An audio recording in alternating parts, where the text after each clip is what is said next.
I won't cheat on you. But if someone better comes along, why would I stay? Those words came out of her mouth like she was ordering coffee. Casual, logical. Like she hadn't just told me I was nothing more than a placeholder in her life.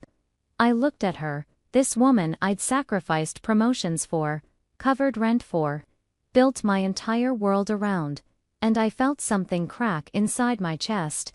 But instead of begging, instead of fighting, I said two words that would change everything. Make sense. If you've ever poured your heart into someone who treated you like a backup plan, if you've ever felt the sting of being told you weren't enough, this story is going to hit different. Before we dive in, do me a favor, hit that subscribe button and smash that like. Because this is one of the most satisfying paybacks you're going to hear all week. Let's get into it. Throwaway account, because mutual friends definitely lurk on Reddit. And honestly, I don't want the drama spilling back into my life. But I need to get this off my chest, and if my story helps even one person spot the red flags earlier than I did, it's worth telling. Emily and I met 8 years ago in college. I was grinding through an engineering degree. She was in marketing, all charm and charisma. We connected over those brutal late-night study sessions in the library. You know, the ones where you're surviving on vending machine coffee and sheer willpower. She had this way about her, this intensity. When she looked at you, you felt like you were the only person in the room, the only person in the world. I fell hard. After graduation, we moved in together. Tiny apartment in the city. 2 entry-level salaries, barely covering rent. But it didn't matter. We were a team, at least. I thought we were. I landed a steady gig at a tech firm. Nothing glamorous, but reliable. Good benefits, room to grow. Emily, she bounced around, chasing the next big opportunity.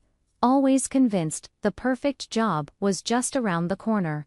When she got laid off, 2 years in, I didn't hesitate. I covered the rent, solo, for months. I cooked dinners when she was too stressed to eat. I planned weekend getaways to keep her spirits up.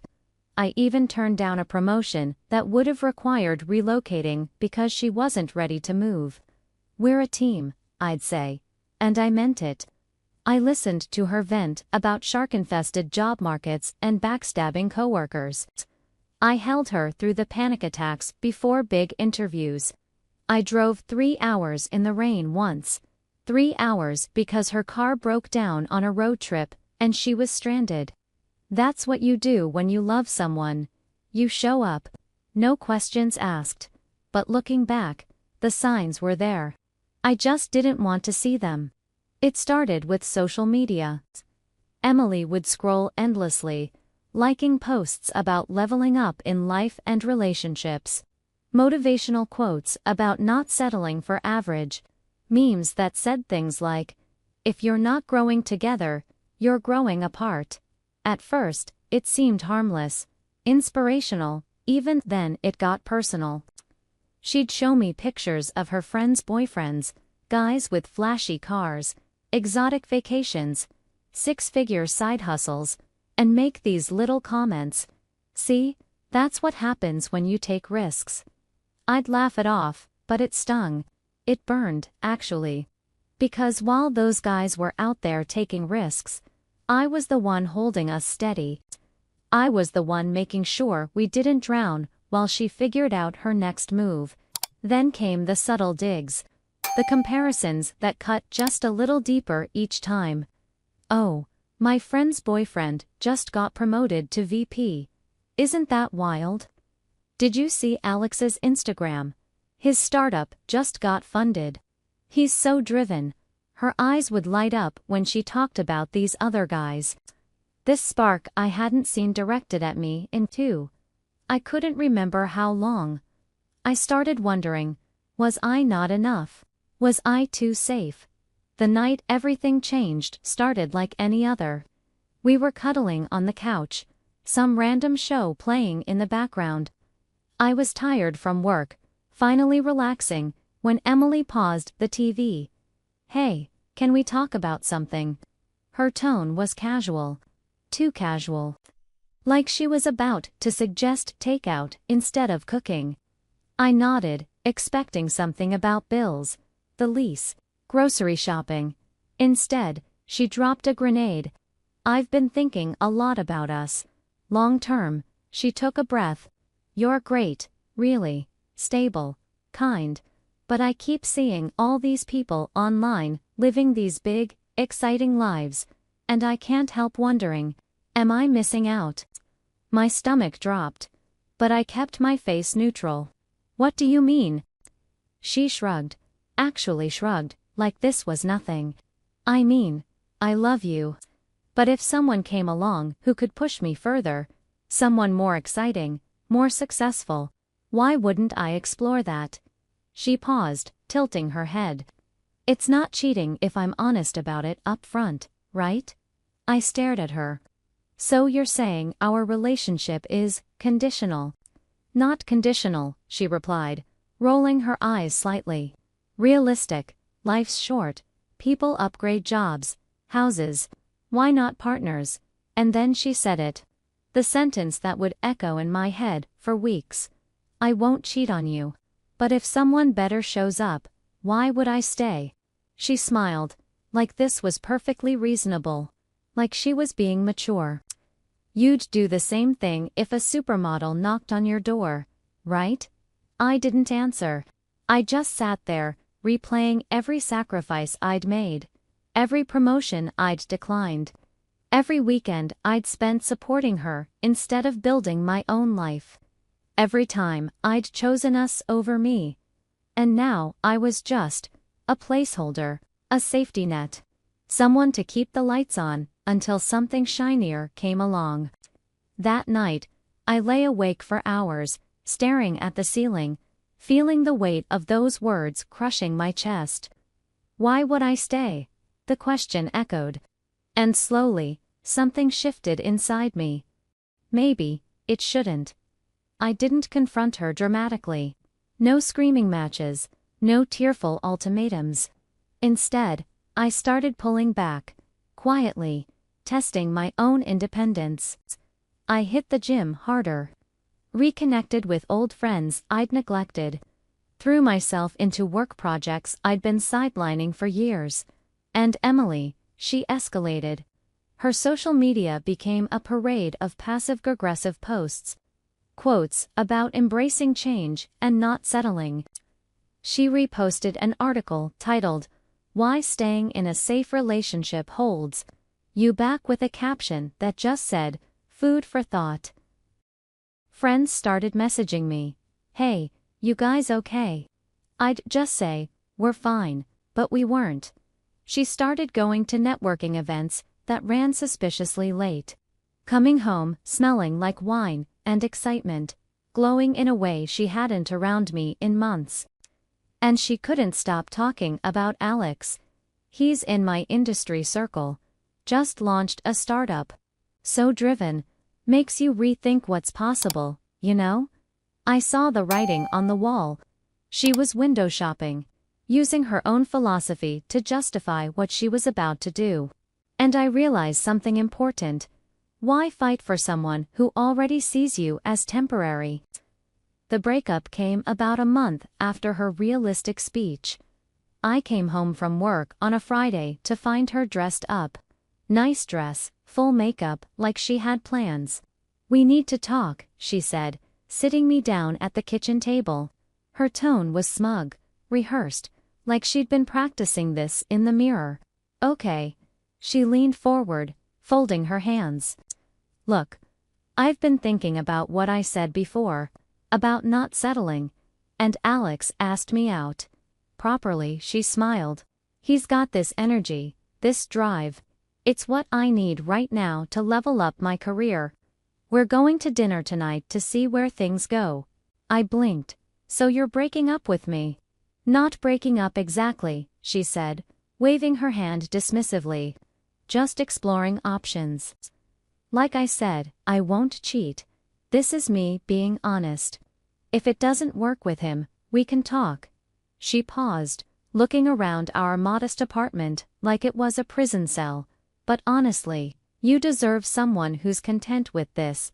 The hypocrisy was suffocating. She continued, checking her phone.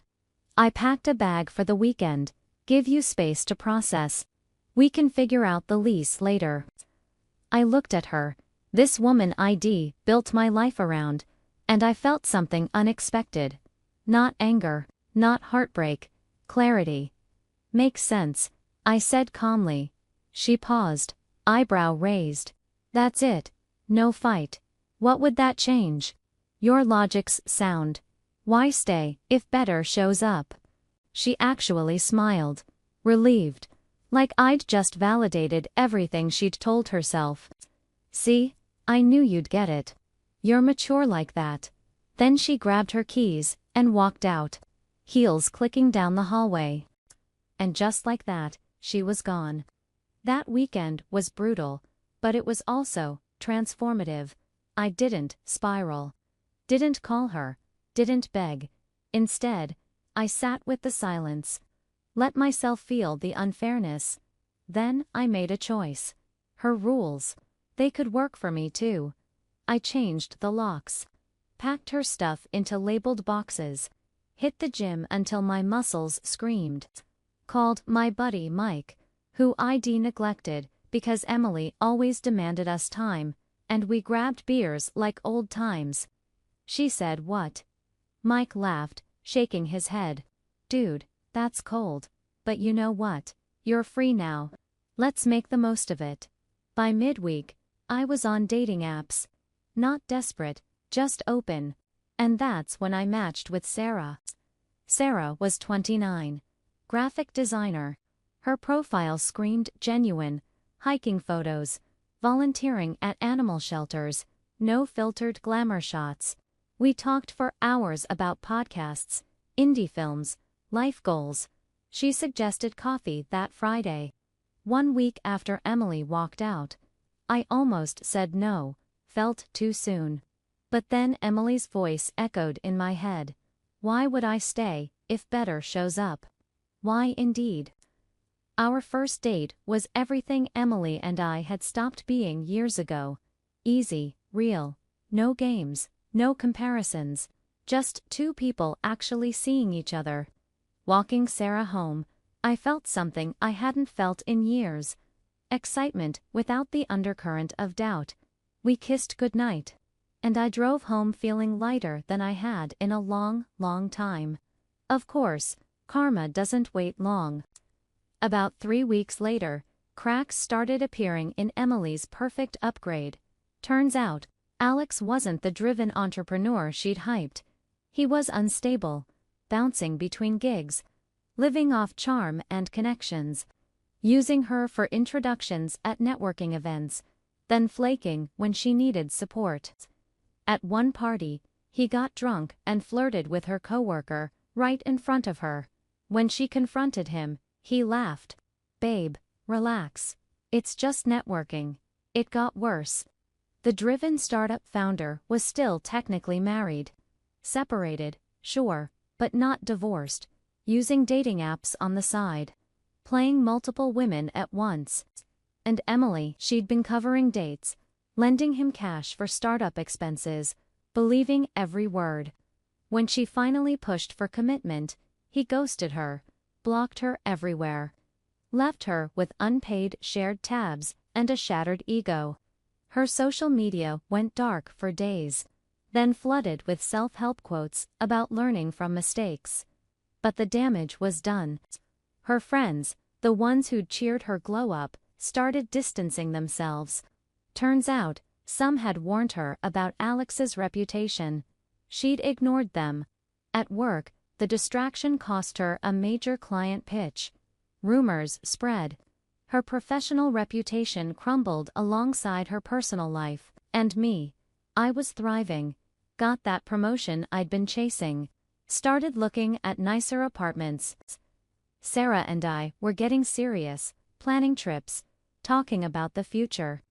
Emily texted that Sunday, probably expecting to find me pining. Hey, how's the space treating you? Miss our routines yet? I let her wait 2 days before responding. All good here. No details, no invitation. She was irrelevant now. 2 months after the breakup, it all came to a head at our mutual friend Jake's birthday party. I almost didn't go. Knew Emily might be there, but Sarah encouraged me. "Show them you're good," she said. "Because you are." We arrived together, hand in hand. Rooftop bar, downtown. String lights everywhere. Music floating through the warm air. I was wearing a sharp button-up, riding high off that promotion. Sarah looked stunning, laughing with my friends like she'd always been part of the group. Then I saw her, Emily, across the room, wineglass in hand. Makeup flawless but eyes desperate. She spotted us and made a beeline over. The mutuals watched, sensing the tension. "We need to talk," she said, barely acknowledging Sarah. "Privately." I shook my head calmly. "Not necessary." She glanced at Sarah, then back at me. Voice low but urgent. "Who's she?" "Your rebound." "Come on, this is ridiculous." Her words tumbled out faster. "I messed up with Alex. He was abusive, fake, drained my savings. I'm isolated now, friends bailing, lost clients at work, everything's falling apart." She stepped closer. "But you're thriving. That's not fair. Let's restart. We can fix this." There it was. The power reversal. The woman who'd called me a placeholder, who'd treated our relationship like a trial period, now begging for a second chance. Sarah squeezed my hand, but I didn't need rescuing. I looked Emily directly in the eyes. "Remember what you told me," I said, my voice calm. "Final. I won't cheat, but if someone better shows up, why would I stay?" She blinked, caught off guard. I didn't mean, someone better showed up. I gestured slightly, toward Sarah. "Why would I stay?" The irony hung in the air between us. Emily's face crumpled. But instead of walking away quietly, she lashed out. "You're cruel. Enjoy your better while it lasts. She'll see the real you eventually." I didn't take the bait. "My growth doesn't include you anymore, Emily. You're irrelevant to my happiness now." I turned to Sarah. "Let's grab a drink." We walked away, her protests fading into the crowd. Several mutual friends approached us later that night. A few even apologized for defending her initially. And Emily.